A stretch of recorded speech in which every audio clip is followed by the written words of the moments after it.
Market tuh ngajarin gue untuk expect the unexpected, bro. Yes, jangan merasa kita yang ngatur market. Teori datang dari fakta, bukan fakta yang dipaksakan berjalan sesuai teori.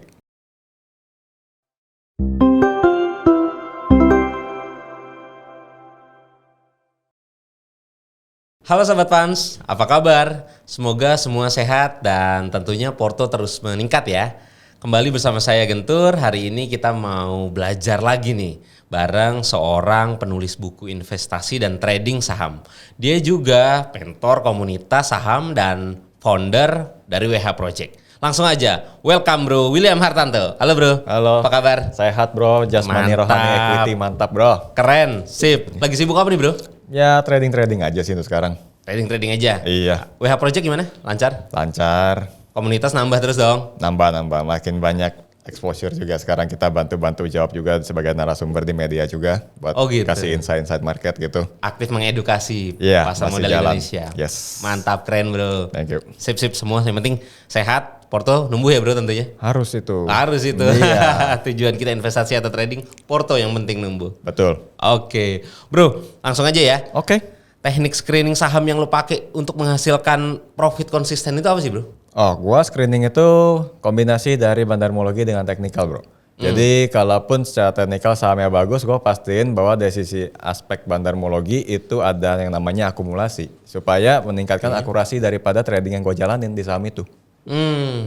Jadi ada dua ya triknya. Yang pertama, lu lebih ke bandarmologinya dulu. Yes. Bandarmologinya lu lihat, akumulasi, terus secara teknikal mendukung. Mendukung. Nah, biasanya itu yang lu menjadiin acuan untuk analisa. Ya. Nah, teknik ini kalau gue lihat di website lu namain Samsul, betul ya? Betul. Itu ada filosofinya atau artinya nggak sih bro? Enggak sih, sebenarnya bad habit gua aja. Ya sebenarnya nama aslinya itu kan Super Awesome Mechanism Screener Ultimate. Cuman kan kepanjangan ya. Betul. Nah, jadi waktu itu tim gua bilang, "Bang, lu pendekin namanya atau diubah nama baru." Gua bingung apa ya. Ya udah gua lewat semalam gua pikir-pikir, udahlah dipendekin aja nya Samsul gitu loh. Oh gitu. Ya itu ya bad habit Iya, aja, iya. nggak ada menyinggung Samsul sedunia kok. Nggak ada. Nggak ada Tapi arti apa-apa. teknik ini sebetulnya udah ada yang pakai belum bro? Atau ini benar-benar original lu yang bikin, lu yang create, dan itu terbukti it works untuk bisa analisa dan ngasilin profit yang konsisten? Gua sih bikin sendiri. Cuma kalau misalnya apakah di luar sana ada yang sudah buat atau enggak, gua nggak tahu ya. Mungkin secara kebetulan ada yang sama bisa aja gitu. Ya. Jadi cara kerja simpelnya si Samsul itu tadi ya seperti itu ya. Ya. Kalau misalnya gue orang awam banget nih bro, baru mau masuk di saham, bisa nggak sih pakai teknik ini?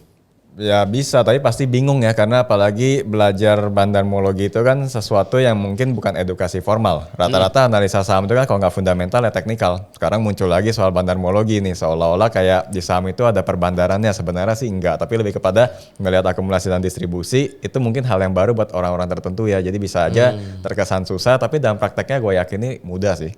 Oh iya, mungkin susah karena memang belum tahu dasar-dasarnya, basic-basicnya belum lewati cukup lama waktu di saham gitu ya bro. Iya, karena Tapi masih baru aja. Karena masih baru betul. Dan istilah-istilahnya tadi kan pasti kan juga banyak yang harus diketahuin dulu gitu ya. Ya. Oke. Udah berapa lama ngomong-ngomong lu ngembangin teknik screening Samsul ini? Dari 2017 akhir sih ya kurang lebih udah mau 6 tahun ya. Berarti dari sekarang 2023 gitu. Itu awal mulanya ya karena gua dulu kan analis teknikal. Oke, ya lo analis teknikal. Dipanin juga kan. Nah, Iya. Terus gue kalau harus cariin saham tiap malam satu persatu, dan waktu itu aja saham masih ada 500-an doang, sekarang 700 ya. Betul. Dan one day mungkin ribuan. Gue capek karena gue pikirnya udah mesti cari satu persatu, bahasin patternnya satu-satu juga, akurasinya kecil. Kadang-kadang kita bilang kayak chart patternnya hammer nih potensi naik, mungkin besok naik, sorenya turun lagi. Itu kan menjadi rekomendasi yang gagal. Betul. Dan mencari pattern satu persatu buat gue jelas capek gitu ya. Kita pulang kerja, nyampe rumah segala macam, siapin, Barisin satu-satu gitu. Yes, makanya gue pikir untuk mempermudah gue butuh yang namanya screening. Jadi cari berdasarkan kategori yang aman atau layak untuk direkomendasikan. Itu awal mulanya karena untuk mempermudah gue punya kerjaan juga sih. Iya. Gitu. Jadi lebih cepat ya Ya. dengan teknik ini gitu. Iya. Tadi kan lu sebut kalau teknik ini itu kita ngikutin suatu pihak yang lagi akumulasi, betul ya bro? Yes. Nah biasanya sih lu ngeceknya itu seberapa konsisten pihak itu akumulasi baru lu ikutin? Mungkin gue harus bilang as consistent as possible ya. Maksudnya itu nggak ada parameter, sama kayak kalau orang nanya saham yang bagus secara volumenya berapa, itu kan nggak ada jawabannya karena setiap saham punyai persentase buat publik yang berbeda. Yes. Nah kalau konsisten juga sama sih, karena dalam hal ini kan melakukan akumulasi atau distribusi saham itu kan bicara soal jumlah uang. Betul. Yang mana kita nggak akan pernah tahu dong dari market makernya punya berapa dananya. Tapi kalau Ya. itu konsisten sudah cukup untuk mengatakan bahwa ini sinyal atau indikasi yang bagus untuk beli sahamnya. Gitu. Jadi sekonsisten mungkin. Sekonsisten mungkin gitu ya. Iya. Jadi nggak punya patokan khusus, misalnya harus berapa kali gitu. Nggak ada sih. Nggak ada ya. Nggak ada. Ya jelas semakin konsisten diikutin atau diakumulasi oleh suatu pihak, Ya. itu makin bagus. Betul. Masuk screen-nya gitu ya, betul. Nah, kalau seperti ini nih bro, misalnya ada saham yang masuk kriteria lo, diakumulasi secara teknikal bagus nih, belum breakout gitu.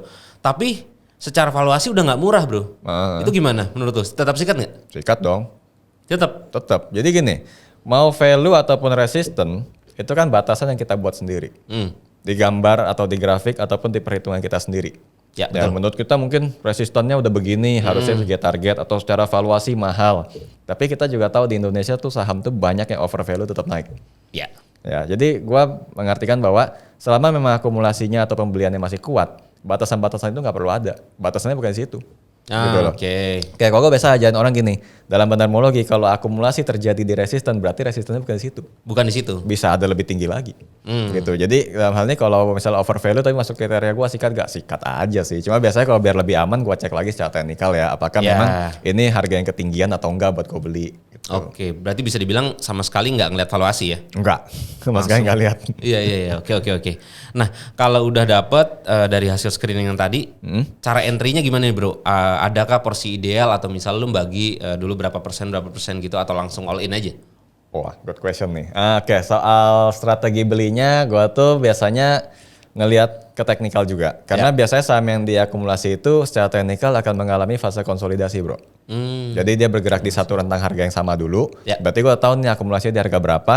Ya gua usahain harga beli gua nggak jauh-jauh. Dari si rentan akumulasinya tadi? Betul, supaya kalau misalnya sampai turun pun stop lossnya nggak jauh. Dan biasanya kalau memang ada akumulasi jarang sampai kena. Ini membuat akurasinya jadi lebih tinggi dan rate-nya untuk rugi itu lebih kecil. Oh, Gitu. tadi lu sebut stop loss juga, berarti bisa gagal, bisa salah dong bro? Pasti bisa. Namanya akumulasi dan distribusi kan perubahan. Kalau misalnya satu hari ini diakumulasi, besok didistribusi harganya belum naik, ya loss bisa. Gitu. Oh gitu, Bisa. tergantung rentan lu ya. Betul. Seberapa amannya gitu kan. Ya, Naik atau turun berapa persen kan kita juga yang nentuin sendiri ya. Ya, nah cara untuk ngecilin resikonya adalah gue usahain harga belinya tuh sama di area di mana akumulasi terjadi. Supaya lebih aman, istilahnya kalau lu mau ngikut orang usahain belinya barang yang sama dengan harga yang Dengan sama harga lah. yang sama. Kalaupun nggak Gitu. sama nggak jauh-jauh gitu kali ya bro. Betul, supaya Iya. resikonya nggak tinggi. Oke, itu tapi kan harganya harga average dong. Average. Di kira-kira berapa gitu dan kita kecilin selisihnya gitu biar Iya, makin dan- aman gitu ya. Dan karena itu porsi belinya biasanya 1/5. Jadi kalau misalnya equity-nya 100 juta ya belinya 20 juta dulu gitu. Kalau langsung all in ya gua rasa tidak disarankan lah ya. Nanti orang bilang teknik yang menyesatkan dan lain-lain gitu. Iya, baiknya 1/5 atau 20% dulu ya. Ya. Oke. Nah, biasanya lu tetapin TP di berapa persen bro? Bebas aja sih, karena seperti yang gue bilang tadi, kalau misalnya masih diakumulasi terus, berarti kan sebenarnya nggak ada batas.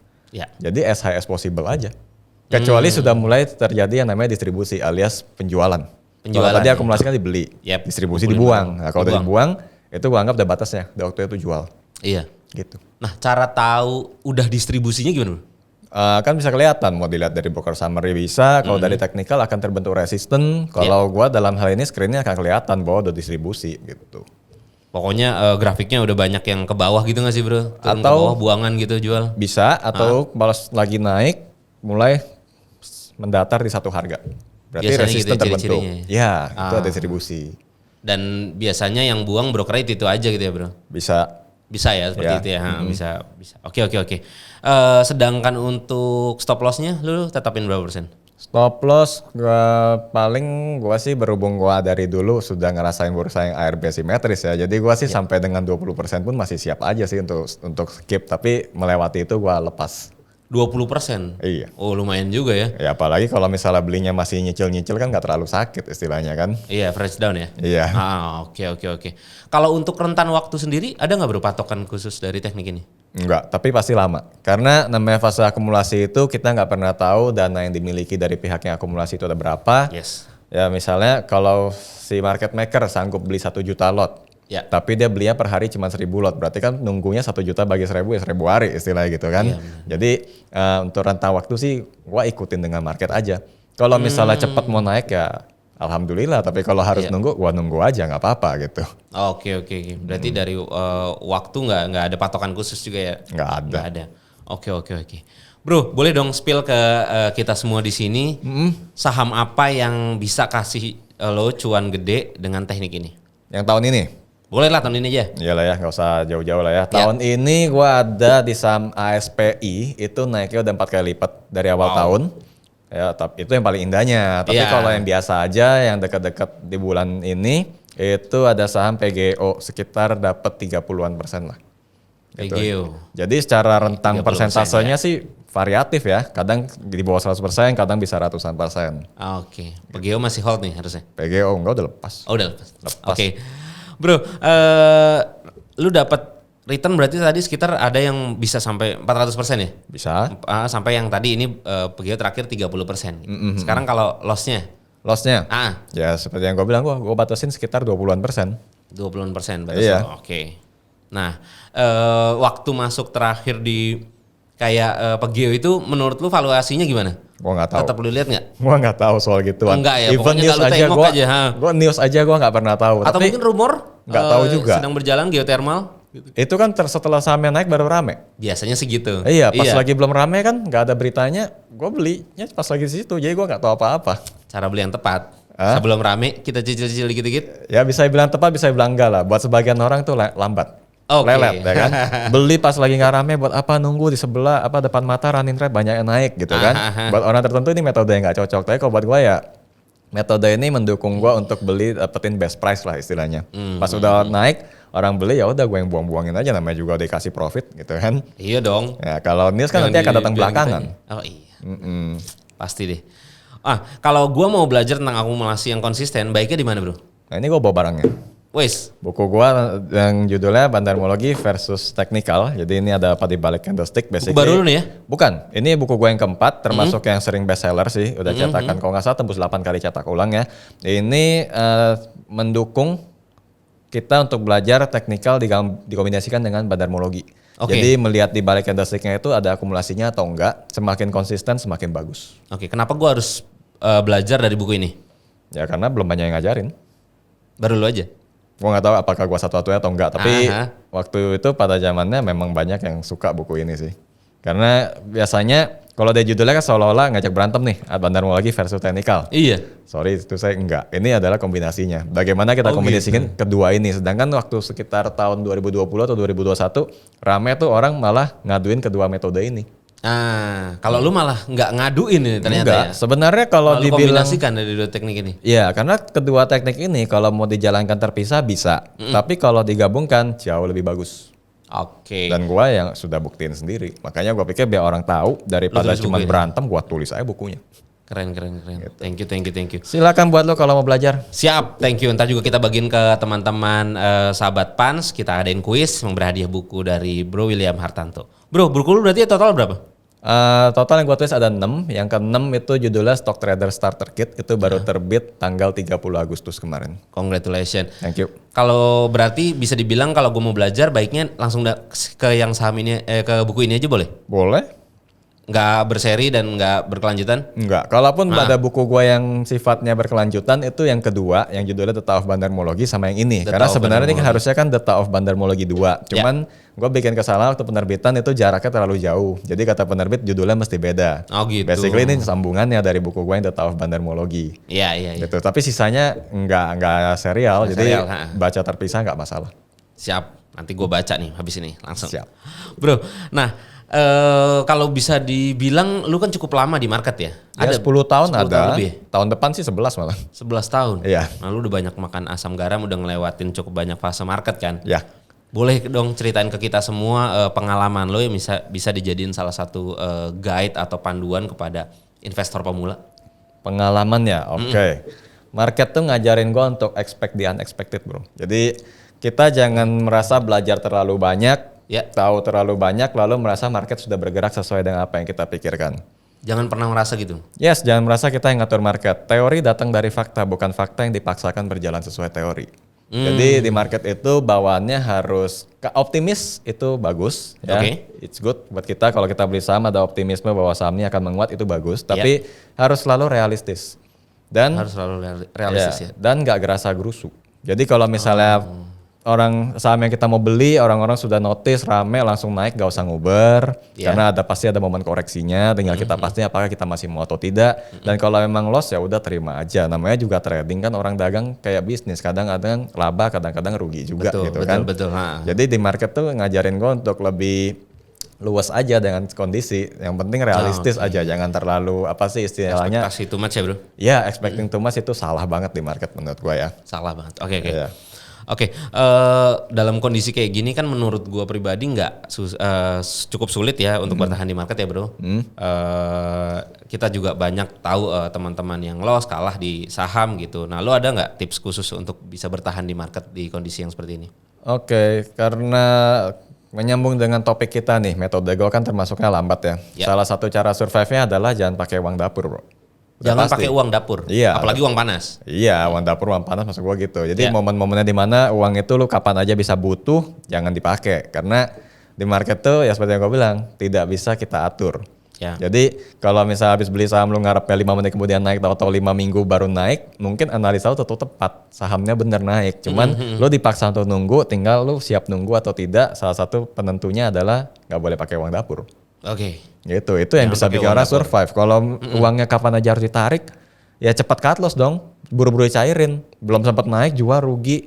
Yang penting uangnya cair, cepat kapok di market yang kayak gitu-gitu kan. Banyak kan sempat kejadian kan waktu eranya saham teknologi itu banyak banget kejadian orang pakai pinjol malah buat di saham kan. Bagus, salah banget gitu loh. Iya, berani banget. Iya, masa market lu bukan yang atur pergerakannya. Timingnya nggak tahu kapan, naiknya berapa minggu, berapa bulan, bisa aja turun. Tapi lu udah ke Uber tenggat waktu di mana uang itu harus cair. Itu salah satu yang bikin orang gak bisa survive di market.